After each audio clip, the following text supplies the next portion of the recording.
Assalamualaikum warahmatullahi wabarakatuh. Kami dari kelompok 3 ingin mempresentasikan tentang analisis variabel yang mempengaruhi kebijakan dividen. Sebelumnya, perkenalkan, saya Sabar Legowo. Saya Yulia Bertina. Saya Anita Sartika. Saya Siska Amalia. Saya Muhammad Ridho Kalrafi.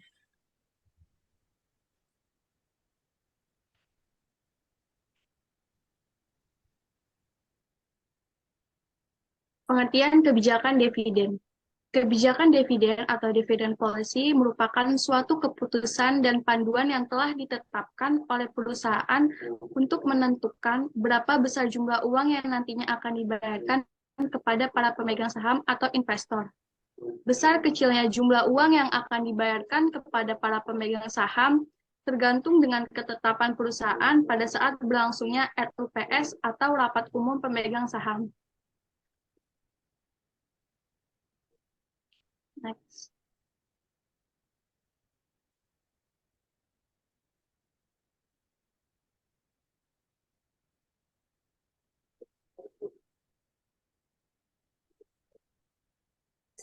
Selanjutnya, teori kebijakan dividen. Teori dividen relevance. Menurut the bird in the hand theory, teori ini menyatakan bahwa dividen berpengaruh positif terhadap harga pasar saham perusahaan. Dividen juga dapat mengurangi ketidakpastian yang dihadapi oleh investor. Investor memberikan nilai lebih tinggi atas dividend yield dibandingkan dengan capital gain yang diharapkan dari pertumbuhan perusahaan jika laba dipakai untuk membelanjai investasi.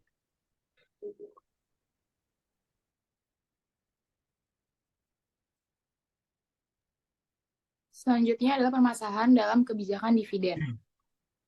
Kebijakan dividen dapat mempengaruhi nilai perusahaan atau harga pasar saham perusahaan.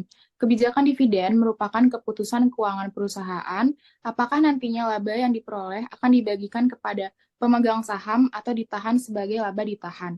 Kebijakan dividen seringkali menimbulkan konflik antara manajemen perusahaan dengan pihak pemegang saham. Hal ini terjadi karena manajer perusahaan sering memiliki kepentingan yang berbeda dengan pihak pemegang saham. Kebijakan dividen atau optimal dividend policy adalah kebijakan dividen yang mencapai suatu keseimbangan antara dividen saat ini dan pertumbuhan di masa mendatang dan memaksimalkan harga saham perusahaan.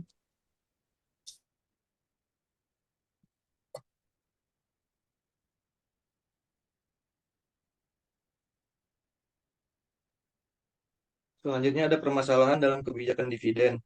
Untuk menentukan pembagian laba atau untuk laba ditahan dari suatu keputusan dan panduan yang telah ditetapkan oleh perusahaan sehingga berapa besar jumlah uang yang nantinya akan dibayarkan kepada para pemegang saham atau investor tergantung dengan ketetapan perusahaan.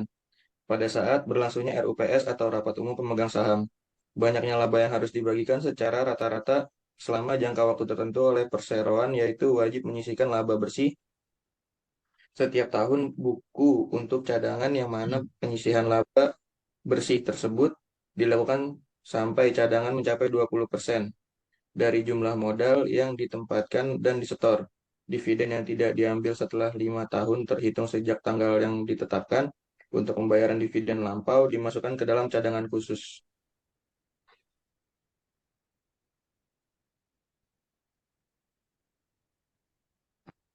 Permasalahan dalam kebijakan dividen.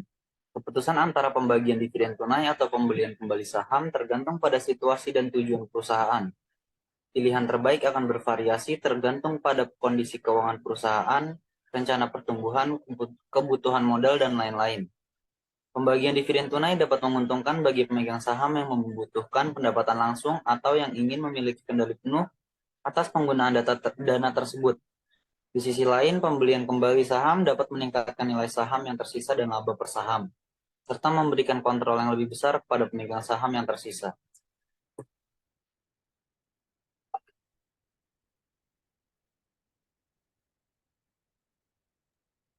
Faktor-faktor yang perlu dipertimbangkan dalam menentukan dividen payout.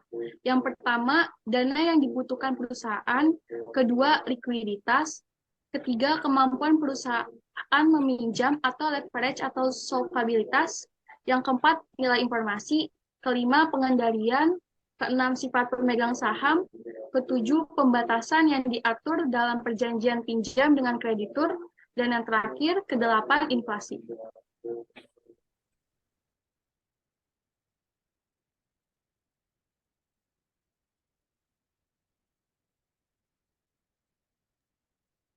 Selanjutnya ada variabel yang mempengaruhi kebijakan dividen suatu perusahaan. Yang pertama ada likuiditas. Likuiditas dan kebijakan dividen memiliki pengaruh yang positif. Yang kedua ada utang atau leverage. Utang dan kebijakan dividen memiliki pengaruh yang negatif. Ketiga ada profitabilitas, yaitu utang dan kebijakan dividen memiliki pengaruh yang negatif. Dan keempat ada aktivitas, yaitu mengukur efisiensi pemanfaatan sumber daya perusahaan.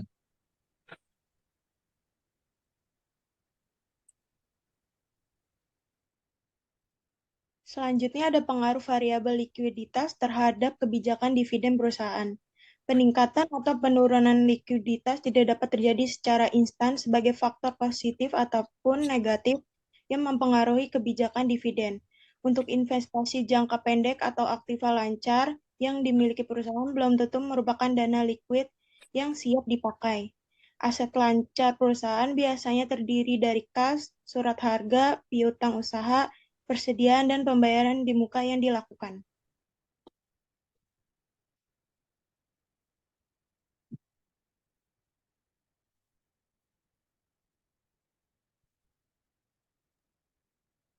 Selanjutnya ada pengaruh variabel utang terhadap kebijakan dividen perusahaan.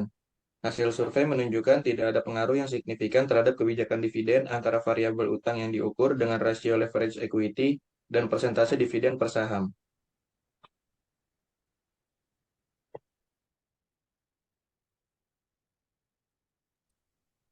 Selanjutnya adalah pengaruh variabel profitabilitas terhadap kebijakan dividen. Profitabilitas memiliki pengaruh positif terhadap kebijakan dividen dikarenakan profitabilitas merupakan kemampuan perusahaan untuk menghasilkan laba dari berbagai sumber. Profitabilitas yang tinggi mencerminkan keberhasilan suatu perusahaan dalam menjalankan usahanya. Semakin tinggi laba perusahaan, maka semakin besar dividen yang akan dibagikan kepada para pemegang saham.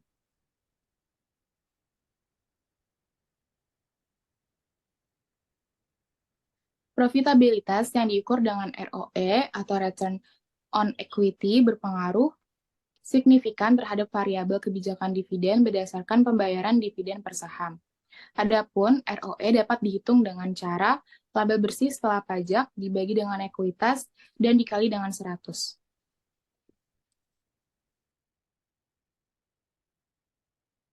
Oke, selanjutnya pengaruh variabel aktiva terhadap kebijakan dividen perusahaan.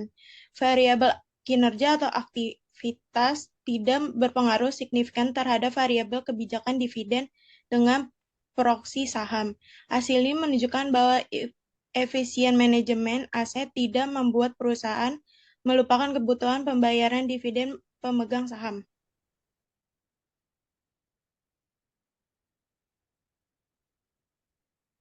Dampak dari kebijakan dividen perusahaan terhadap nilai perusahaan dan keputusan investor untuk membeli saham perusahaan. Berdasarkan teori bird in the hand, semakin besar dividen maka akan menjadi daya tarik bagi pemegang saham. Hal ini dikarenakan investor lebih menyukai dividen dibandingkan capital gain.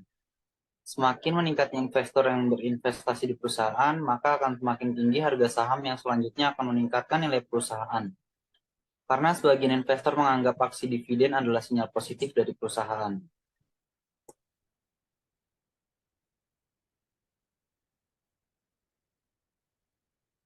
Pembahasan ini didukung oleh teori signaling yang dikemukakan oleh Miller dalam Gumanti, yaitu bahwasanya semakin dividen meningkat, maka keyakinan manajer atas pertumbuhan laba semakin tinggi.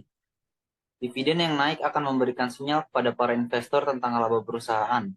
Investor akan membeli saham perusahaan jika dividen tinggi. Tentu hal ini akan meningkatkan harga saham.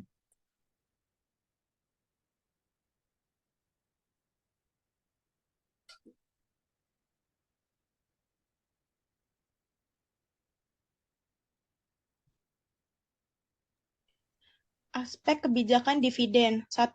Dividen saham atau stock dividend Dividen saham adalah pembayaran dividen berupa saham kepada pemegang saham. Ditinjau dari sudut pandang perusahaan, dividen saham tidak lebih dari rekapitalisasi perusahaan. 2. Pemecahan saham atau stock split. Pemecahan saham merupakan tindakan perusahaan untuk menambah jumlah saham yang beredar dengan cara memecah satu saham menjadi dua saham atau lebih, diikuti dengan penurunan nilai nominal secara proporsional. 3. Pembelian kembali saham atau repurchase of stock.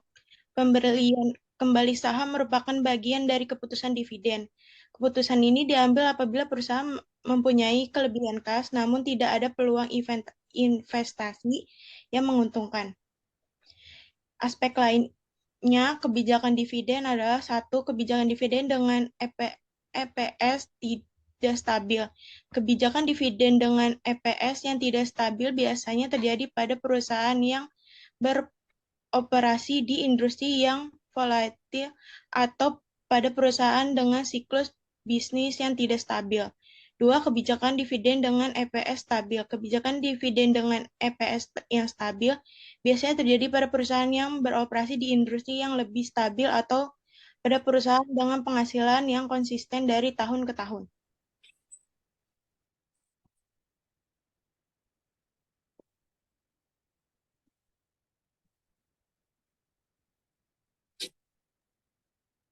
Selanjutnya ada prosedur pembayaran dividen. Yang pertama, tanggal pengumuman atau date of declaration. Yang kedua ada come dividend date. Yang ketiga, tanggal pencatatan pemegang saham, date of record. Yang keempat, tanggal pemisahan dividen atau ex-dividend date. Dan yang terakhir ada tanggal pembayaran, date of payment.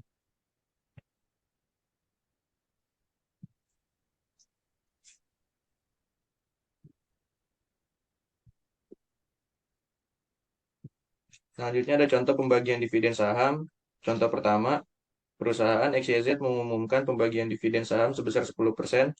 Jika seorang pemegang saham memiliki 100 saham, mereka akan menerima 10 saham tambahan sebagai dividen.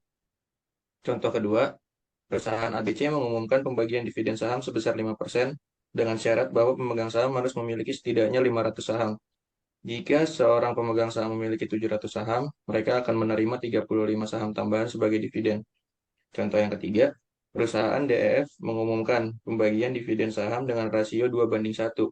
Artinya, setiap pemegang saham akan menerima 2 saham tambahan untuk setiap saham yang mereka miliki. Jika seorang pemegang saham memiliki 200 saham, mereka akan menerima 400 saham sebagai tambahan sebagai dividen.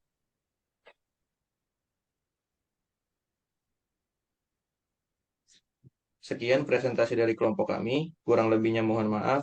Wassalamualaikum warahmatullahi wabarakatuh.